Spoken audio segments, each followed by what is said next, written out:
Assalomu alaykum hurmatli dasturchilar. Bugun sizlar bilan Kotlin dasturlash tilida massivlar mavzusini davom ettirgan holatda biz o'tgan darsimizda massivlar degan package ochganmiz va uning ichiga ikkita package ochdik. Bittasi bir o'lchovli massiv, ikkinchisi ikki o'lchovli massiv.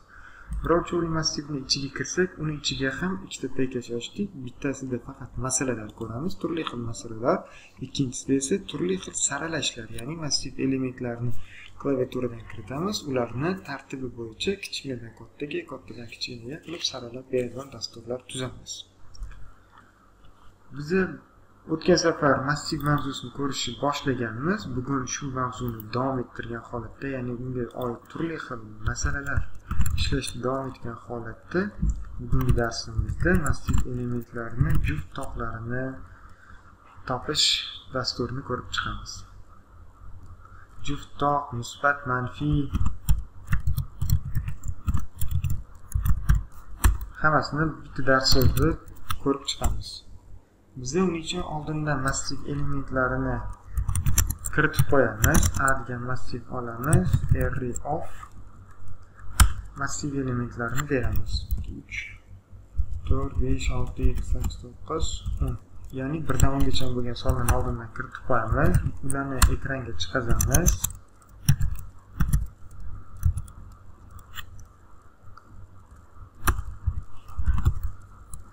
Cout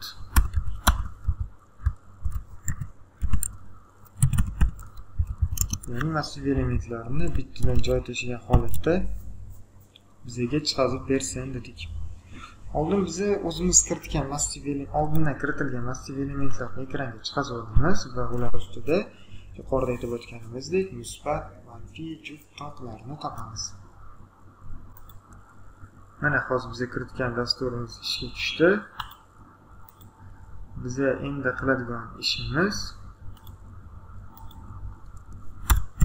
agar deymiz massiv elementlarini 2 ga bo'lganda qoldiq 0 bo'ladigan bo'lsa,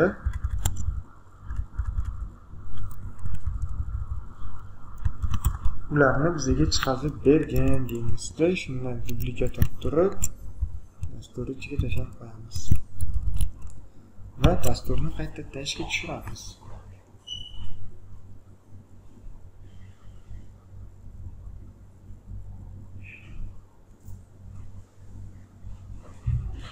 Mana hozir u hammasini qo'shib chiqazib berdi bizga. Biz buni boshqa anaqani tashlaymiz. Ctrl X ga olib turamiz. Hamda for cycle operatorini boshqatdan yozamiz.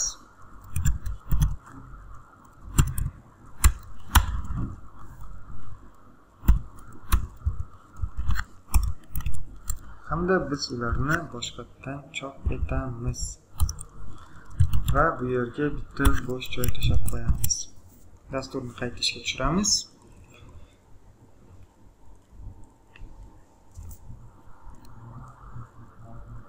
Hamda bu bizga juft elementlarni topib berdi. Ya'ni massiv elementlarni 2 ga bo'lganda qoldiq 0 bo'ladigan bo'lsa, bular juft element hisoblanadi. Ular 2, 4, 6, 8 hamda 10 sonlari hisoblanadi.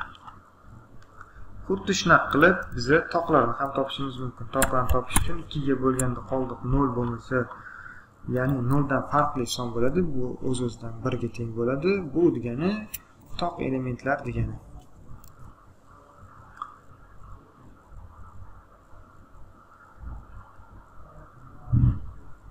Shu yerga yozamiz. Massivning oldin juftlarni chiqazamiz. Juft element deymiz.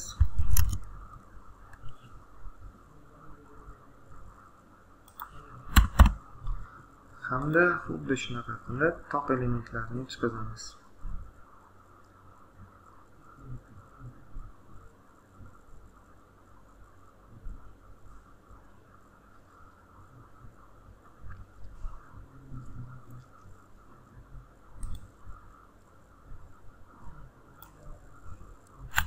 Buni olib tashlaymiz hozircha. Bu bo'lmasam har safar juft element degan yozuv chiqaveradi. Xuddi shundan bitta kopiya olamiz. Hamda bunga 2 ga bo'lganda qoldiq teng emas 0 ga degan savollarni chiqarib bersin deymiz. Ya'ni birinchi qatorda massivni hamma elementlar chiqadi, ikkinchi qatorda bu massivni juft elementlari chiqadi, uchinchi qatorda esa massivning toq elementlari chiqadi. Ya'ni toq elementlari bu o'z-o'zidan 1, 3, 5, 7, 9 sonlari hisoblanadi. Bular massivning toq elementlari hisoblanadi. Endiga ko'radigan misolimizda hozir bu yerda massiv elementlarini o'zini ko'rib chiqdik, ularni juft yoki toq ekanligini. Endi bizga turli xil savollar berilishi mumkin, ya'ni masala ishlayotganimizda undan juft indeksdagi elementlarni chop eting, toq indeksdagi elementlarni chop eting, uchli karrali sonlarni chop eting va hokazo har xil savollar berilishi mumkin. Biz xuddi shuni davom ettirgan holatda bu dasturimizda toq indeksli elementlarni chop etamiz.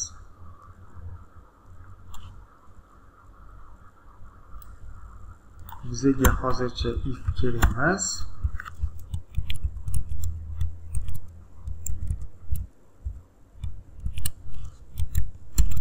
Bize uni oldin juft indeksdagilarni chop eta qolaylik.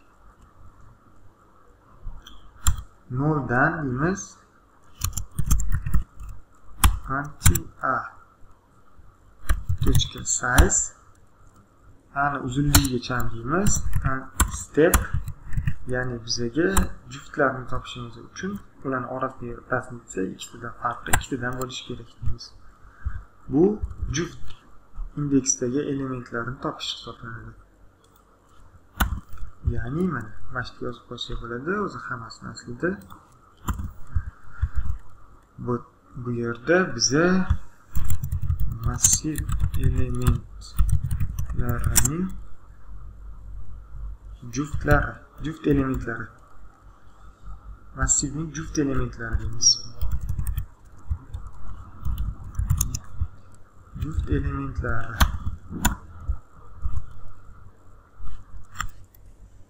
xuddi shundan bitta kopiya olamizda mana bu yerga massivning toq elementlari deymiz. Bu yerga esa massivning juft indekslari deymiz. Indeksdagi elementlari xuddi shundan bitta kopiya olamiz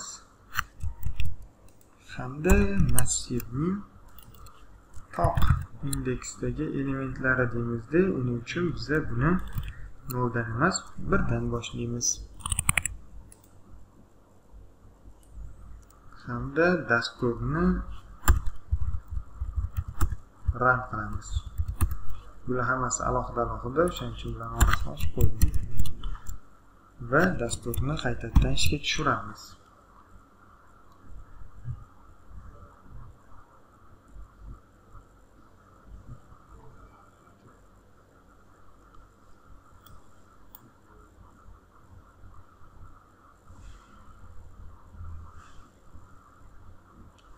Massivning juft elementlari bularga bitta-bittadan qator tashlab chiqamiz. Shunda hammasi chiroyli ko'rinishda chiqadi.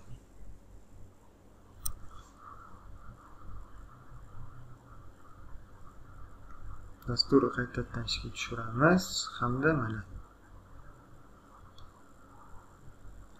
boshiga yozib qo'yamiz.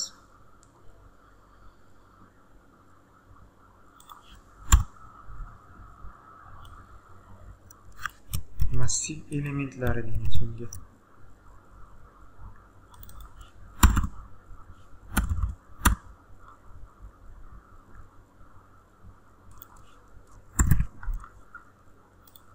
Dasturni qayta ishga tushiramiz. Mana endi chiroyli ko'rinishda chiqadi hammasi.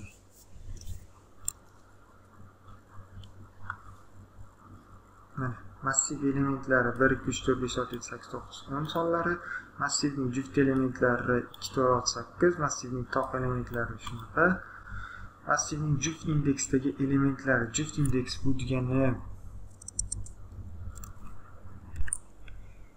0-element, 2-element, 4-chi, 6-chi, 8-elementlar. Bu yerda esa top indeksdagilar mana 0 dan boshlangan bo'lsa bu 1 bo'ladi. 1, 3, 5, 7 hamda 9-indeksdagi elementlar hisoblanadi. Xuddi shuni davom ettirgan holatda oraga bir ikkita manfiy sonlar ham qo'shamiz. Va biz ular ichidan musbatlarini alohida, manfiylarini alohida chiqazmoqchimiz. Buning uchun biz yana bitta yuqorida yozganimizdan kopiya olamiz, shu joyni o'ziga chiqarib ketaveramiz. Ya'ni massivning juft elementlari. Juft elementlarini topishimiz uchun juft emas, musbat. Musbat elementlarini topishimiz uchun massiv elementlari 0 dan katta bo'lishi kerak. Xuddi shu joyga yana bitta kopiya olamiz hamda massivning manfiy elementlari deymiz. Manfiy elementlarni topishimiz uchun esa elementlarimiz, massiv elementlari 0 dan kichkina bo'lishi kerak. Hamda dasturni qaytadan ishga tushiramiz. U bizga boyagi yuqorida chiqargan narsalarimizga qo'shib massivning musbat hamda manfiy elementlarini ham chiqarib beradi. Mana massivning musbat elementlari, ya'ni 0 dan katta elementlar mana 1, 3, 1, 2, 3, 5, 7, 8, 10, manfiy elementlar esa -4, -6, -9 sonlarni tashkil etadi. Bularning hammasi oldindan klaviaturadan kiritilgan massiv elementlari uchun ishlamoqda. Bugungi darsimiz o'z nihoyasiga yetdi. Keyingi darsimizda esa xuddi shu narsalarni klaviaturadan kiritgan sonlarimiz uchun ishlaydigan dastur tuzamiz.